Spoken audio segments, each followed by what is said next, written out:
মুখ্যমন্ত্রী স্বাস্থ্য বীমা যোজনার অফিসিয়াল ফর্ম তোমাদের সামনে নিয়ে চলে এসেছি। তোমরা যখন মুখ্যমন্ত্রী স্বাস্থ্য বীমার জন্য আবেদন করতে যাবে তখন কিন্তু এই ফর্মটা তোমাদের দেওয়া হবে, এই ফর্মটা তোমাদের ফিল আপ করতে হবে। এটাই হচ্ছে সেই অফিসিয়াল ফর্ম। তো এই ফর্মটা তোমরা কোথা থেকে পাবে এবং ফর্মটা ফিল আপ কীভাবে করবে, ফর্মের সঙ্গে কোন কোন ডকুমেন্টস তোমাদের দিতে হবে, অর্থাৎ ফর্মের সাথে কি কি ডকুমেন্টস তোমাদের লাগবে এবং এই ফর্মটা ফিল আপের পর কোথায় জমা দিতে হবে, সেটা সম্পূর্ণ ভিডিওটিতে আমি আলোচনা করব। কি কি ডকুমেন্টস লাগবে, কার কার ডকুমেন্টস লাগবে, সবটাই সম্পূর্ণ ভিডিওটিতে বলবো।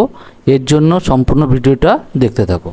তো ফর্মের প্রথমেই দেখো মুখ্যমন্ত্রী স্বাস্থ্য বীমা যোজনা ফর্ম ফর নিউ এনরোলমেন্ট, অর্থাৎ নতুন এনরোলমেন্টের জন্য এই ফর্মটা দেওয়া হয়েছে। এখানে প্রথমেই তোমাদের ডেট শো করাচ্ছে।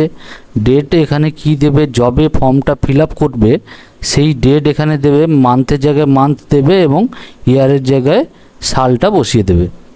এরপরে দেখো প্রথমেই তোমাদের এখানে বেসিক বেনিফিশিয়ারি ডিটেলস চেয়েছে মেম্বার 1, অর্থাৎ পরিবারের প্রধান তোমরা এখানে যাকে রাখতে চাও সেখানে অ্যাপ্লিকেন্ট নেমের জায়গায় তার নামটা এখানে সুন্দরভাবে বসিয়ে দেবে। এখানে যেহেতু ফর্মটা ইংলিশে আছে তো ইংলিশেই তোমরা ফর্মটা ফিল আপ করার চেষ্টা করবে। তো অ্যাপ্লিকেন্ট নেম তোমরা বসিয়ে দিলে এবং পাশে দেখো আধার নাম্বার, অর্থাৎ অ্যাপ্লিকেন্ট যাকে মেম্বার 1 রেখেছো তার আধার নাম্বারটা এখানে বসিয়ে দেবে, তার রেশন কার্ডের নাম্বারটা এখানে বসিয়ে দেবে এবং রেশন কার্ডের কি ক্যাটাগরিতে পড়ছে সেটা তোমরা ক্যাটাগরিটা এখানে বসিয়ে দেবে। যে ক্যাটাগরিটা হয় অর্থাৎ RKSY 1, RKSY 2, general, SPHH, PHH যা হয় এখানে তোমরা সঠিকভাবে বসিয়ে দেবে। এরপরে চেয়েছে দেখো আধার লিঙ্কড মোবাইল নাম্বার, অর্থাৎ অ্যাপ্লিকেন্ট নেম অর্থাৎ মেম্বার 1-এ যাকে রেখেছো তার যে আধার নাম্বারটা এখানে দিয়েছো, এখানে আধার লিঙ্ক মোবাইল নাম্বার অর্থাৎ আধার কার্ডের সাথে যে মোবাইল নাম্বারটা লিঙ্ক আছে সেই মোবাইল নাম্বারটা এখানে বসিয়ে দিতে হবে। এরপরে জেন্ডারের জায়গায় যাকে হেড অফ দ্য ফ্যামিলি রেখেছো তার জেন্ডার কি সেটা এখানে মেল না ফিমেল এখানে বসিয়ে দিতে হবে। এই মেম্বার 1-এর ডেট অফ বার্থ অর্থাৎ জন্ম তারিখ সাল সমেত এখানে বসিয়ে দিতে হবে। অবশ্যই এখানে মাথায় রাখবে যেটা ডেট অফ বার্থ থাকবে সেটা কিন্তু আধার কার্ডের সাথে যেন ঠিক থাকে, অর্থাৎ আধার কার্ডের যে ডেট অফ বার্থটা আছে সেটাই কিন্তু এখানে ডেট অফ বার্থে বসাবে এবং তার যদি প্যান নাম্বার থেকে থাকে তাহলে এখানে প্যান নাম্বারটাও বসিয়ে দেবে। এরপরে দেখো নিচে দেখাচ্ছে ইলেকটোরাল ডিটেলস, অর্থাৎ এখানে ভোটার আই কার্ডের সম্পূর্ণ ডিটেলসটা এখানে চেয়েছে। এখানে তোমাদের এপিক কার্ডের নাম্বার অর্থাৎ ভোটার আই কার্ডের নাম্বার এখানে দিতে হবে।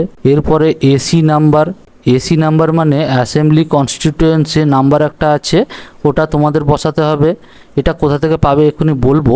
এছাড়াও তোমাদের এখানে পার্ট নাম্বার অর্থাৎ এই এপিক কার্ডের যে পার্ট নাম্বার আছে সেটা এখানে বসিয়ে দিতে হবে এবং সিরিয়াল নাম্বারের জায়গায় তোমাদের এখানে সিরিয়াল নাম্বারটাও এখানে বসিয়ে দিতে হবে, অর্থাৎ ভোটার কার্ডের একটা সিরিয়াল নাম্বার আছে সেটা এখানে বসিয়ে দিতে হবে। তো তোমরা এখানে ইলেকটোরাল ডিটেলসের যে এই যে এপিক কার্ড নাম্বার তো তোমাদের সবার আছে, তোমরা জানোই। তোমাদের যে এসি নাম্বার আছে বা পার্ট নাম্বার বা এই যে সিরিয়াল নাম্বার, এটা কিন্তু তোমাদের যখন ভোটের সময় একটা কাগজ দিয়েছিল তাতে কিন্তু এই এসি নাম্বার, পার্ট নাম্বার এবং সিরিয়াল নাম্বার তিনটেই কিন্তু দেওয়া ছিল। সেটাও যদি তোমাদের কাছে না থেকে থাকে, হয়তো ভোট দিতে গিয়ে অনেকে দিয়েও চলে এসছো, তো সেটা হলেও চিন্তার কোনো কারণ নাই, তোমরা এইসব নাম্বারগুলো কিন্তু অনলাইন থেকেও বের করতে পারবে। তো এই রিলেটেড যদি ভিডিও চাও সেটা আমাকে কমেন্ট করে জানাবে, আমি তাহলে এই রিলেটেড ভিডিও বানিয়ে দেবো। এরপরে চলে আসি দেখো সেকেন্ড যে পয়েন্টটা আছে বেসিক বেনিফিশিয়ারি ডিটেলস মেম্বার 2, অর্থাৎ এখানে মেম্বার 1-এর বেনিফিশিয়ারি ডিটেলস এখানে ফিল আপ করা হলো তোমাদের। এরপরে পরিবারের যে দ্বিতীয় সদস্য আছে বা যাকে দ্বিতীয় সদস্য রাখতে চাও তার এখানে ডিটেলসটা এখানে দিতে হবে। এর ক্ষেত্রেও দেখো এখানে অ্যাপ্লিকেন্ট নেম অর্থাৎ পরিবারের দ্বিতীয় সদস্যের নাম লিখে দেবে, এখানে তার আধার কার্ড নাম্বারটা এখানে লিখতে হবে, তার যে রেশন কার্ড নাম্বার আছে সেটাও এখানে লিখতে হবে এবং রেশন কার্ডের যে ক্যাটাগরি কি আছে RKSY 1, 2, জেনারেল যাই হোক না কেন সেটা এখানে বসাতে হবে। এরপরে আধার কার্ডের সাথে লিঙ্ক যে মোবাইল নাম্বার সেটা তোমাদের এখানে দিয়ে দিতে হবে। এরপরে মেম্বার 2-এর জেন্ডার এখানে দিতে হবে এবং date of birth Aadhaar card অনুযায়ী যে ডেট অফ বার্থটা আছে সেটা এখানে বসিয়ে দিতে হবে। এরপরে প্যান কার্ড নাম্বার যদি থেকে থাকে তো প্যান কার্ড নাম্বারও এখানে দিতে হবে। এটাও সেম ইলেকট্রাল ডিটেলস তোমাদের এখানে ফিল আপ করতে হবে। এটা কার ফিল আপ করবে? মেম্বার 2 এর ইলেকট্রাল ডিটেলস তোমাদের এখানে ফিল আপ করতে হবে। ইলেকট্রাল ডিটেলসের জায়গায় এখানে এপি কার্ডের নাম্বার দেবে, এখানে এসি নাম্বার দেবে, এখানে পার্ট নাম্বার এবং এখানে সিরিয়াল নাম্বার এখানে দিয়ে দেবে। এরপরে চলে আসবে বেসিক বেনিফিশিয়ারি ডিটেলস মেম্বার 3 এর জায়গায়। এটাও সেই আগের মতনই অ্যাপ্লিকেন্ট নেম বসাবে, আধার নাম্বার, এই রকম করে সবগুলো ঘর কিন্তু তোমাদের ফিল আপ করে যেতে হবে। প্রথমে অ্যাপ্লিক্যান্ট নেম দেবে এবং এই অ্যাপ্লিক্যান্ট নেম যার নাম দিচ্ছ তার সম্পূর্ণ ডিটেলসটা সব ঘরগুলোতে ফিল আপ করে দেবে সুন্দরভাবে। এরকম করেই মেম্বার 4 আছে, মেম্বার 5 আছে, মেম্বার 6 পর্যন্ত ফর্মে আছে। এর বাদেও যদি তোমাদের মেম্বার থেকে থাকে, অর্থাৎ তোমাদের পরিবারে যদি 6 জনেরও বেশি মেম্বার থেকে থাকে, তো তার জন্য এখানে কি বলা হয়েছে দেখো, basic beneficiary details additional member. অর্থাৎ তোমরা যদি এর থেকে বেশি মেম্বার থাকে বা বেশি মেম্বার অ্যাড করতে চাও, তাহলে কিন্তু তোমাদের এখানে এই স্টেপটা ফলো করতে হবে। এখানে কি করতে হবে এখানে বলে দিয়েছে দেখো, in case of additional members please fill up members details in a blank sheet duly signed and attach with form. অর্থাৎ এখানে তোমাদের বলা হয়েছে যে একটি সাদা কাগজে মেম্বারের ডিটেলসটা এখানে ফিল আপ করতে হবে। কারণ এখানে তো 6 এর বেশি মেম্বার এখানে দেওয়া নেই, এখানে যতদূর দেওয়া আছে 6 জন মেম্বার তোমরা ফিল আপ করবে। তারপরে 7 নম্বর যে মেম্বার থাকবে তার জন্য একটা ব্ল্যাঙ্ক A4 সাইজ পেপার নেবে এবং সেখানে তোমরা এখানে যেরকম আছে সেরকমটাই লিখে নেবে। অর্থাৎ এপাশে আধার নাম্বার আছে, আধার নাম্বার লিখবে, তারপরে তার আধার নাম্বার দেবে। অ্যাপ্লিক্যান্ট নেম লিখবে সেই সাদা কাগজেই, অ্যাপ্লিক্যান্ট নেম লিখে অ্যাপ্লিক্যান্ট নেম দিয়ে দেবে। তারপর রেশন কার্ড লিখে রেশন কার্ড দিয়ে দিবে, রেশন কার্ডের ক্যাটাগরিও দিয়ে দেবে। যা যা আছে সম্পূর্ণটাই তোমরা এখানে সাদা কাগজের উপর লিখে ওর সাথে ফাইলের সাথে অ্যাটাচ করতে হবে।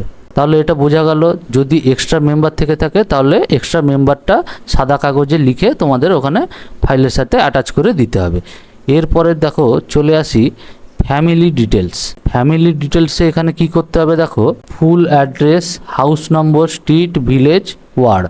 অর্থাৎ এখানে তোমাদের ফুল অ্যাড্রেসটা এখানে লিখে দিতে হবে। অর্থাৎ প্রথমে গ্রামের নাম, তারপরে থানা, পোস্ট অফিস, রাজ্যের নাম, পিনকোড সহ সম্পূর্ণটাই তোমরা এখানে ফিল আপ করে দেবে। অর্থাৎ তোমাদের ফুল অ্যাড্রেস যেটা হয় সেটা তোমরা এই ঘরটায় ফিল আপ করে দেবে।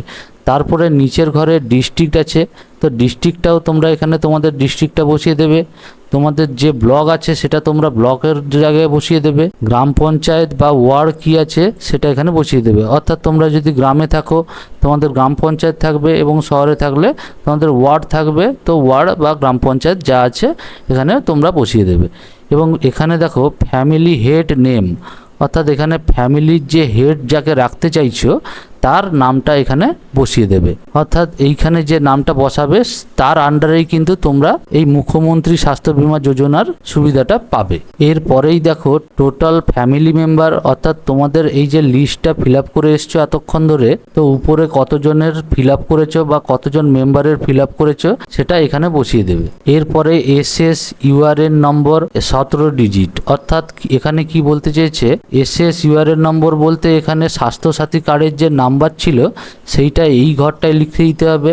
অর্থাৎ স্বাস্থ্যসাথী কার্ডের যে 17 ডিজিটের যে নাম্বারটা এইখানটায় বসিয়ে দেবে। এরপরে দেখো name and contact number of beneficiary. এখানে যে ফ্যামিলি হেড তুমি যাকে রেখেছো তার নাম এবং তার কন্ট্যাক্ট নাম্বার কিন্তু এইখানটায় বসিয়ে দেবে এবং সিগনেচার অফ বেনিফিশিয়ারি, অর্থাৎ যে হেড আছে তার সিগনেচার কিন্তু তাকে কিন্তু এখানে সিগনেচার করতে হবে। এতটাই ছিল কাজ।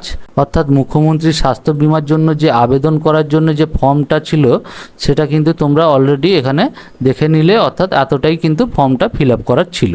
এরপরে কিন্তু যা আছে এগুলো তোমাকে ফিল আপ করতে হবে না, এগুলো যারা রিসিভ করবে তারা কিন্তু এইগুলো ফিল আপ করবে। অর্থাৎ রিসিভিং অথরিটি নেম, অর্থাৎ যে রিসিভ করবে তার নামটা এখানে সে লিখবে এবং নিচে তাদের সিগনেচার এখানে তারা করবে এবং তোমাদের ফর্মটা তারা এখানে সাবমিট করে নেবে। তো এবার চলে আসি তোমাদের ডকুমেন্টস কি লাগবে।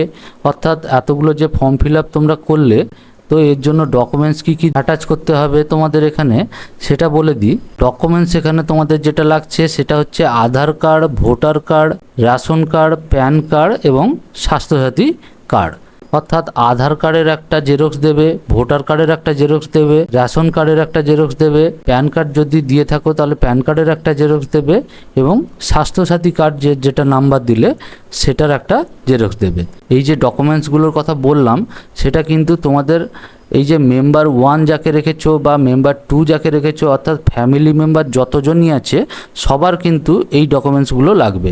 অর্থাৎ মেম্বার 1-এর যেমন Aadhaar card, voter card, ration card, PAN card বা স্বাস্থ্যসাথী কার্ড তোমরা দিচ্ছ, তেমন কিন্তু মেম্বার 2-এরও কিন্তু Aadhaar card, voter card, ration card, PAN card, Swasthya Sathi card, এইভাবে যতজন মেম্বার তোমরা এই মুখ্যমন্ত্রী স্বাস্থ্য বিমার আন্ডারে রাখতে চাও সবার কিন্তু এই ডকুমেন্টসগুলো দিতে হবে। এবারে চলে আসি যে ফর্ম তোমরা কোথায় পাবে, অর্থাৎ এই যে ফর্মটা তোমরা দেখালাম, তো তোমরা এই ফর্মটা কোথা থেকে পাবে।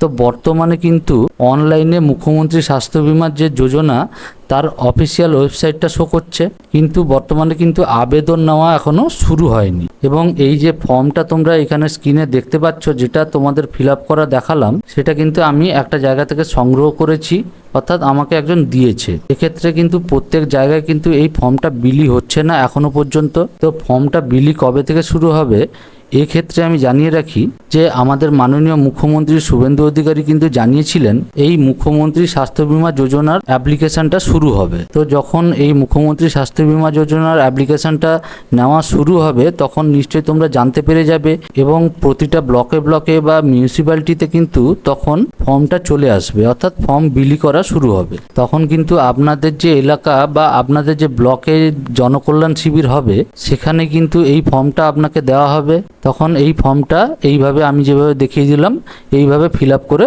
আপনারা জমা দিতে পারবেন।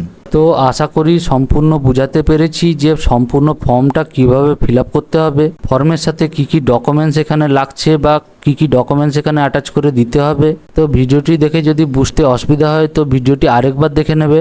এছাড়াও যদি আর কিছু জানার থাকে তো কমেন্টে আমাকে কমেন্ট করতে পারো। চ্যানেলে নতুন হয়ে থাকলে চ্যানেলটিকে সাবস্ক্রাইব করে দেবে ও পাশে থাকা বেল আইকনটি তোমরা প্রেস করে রাখবে।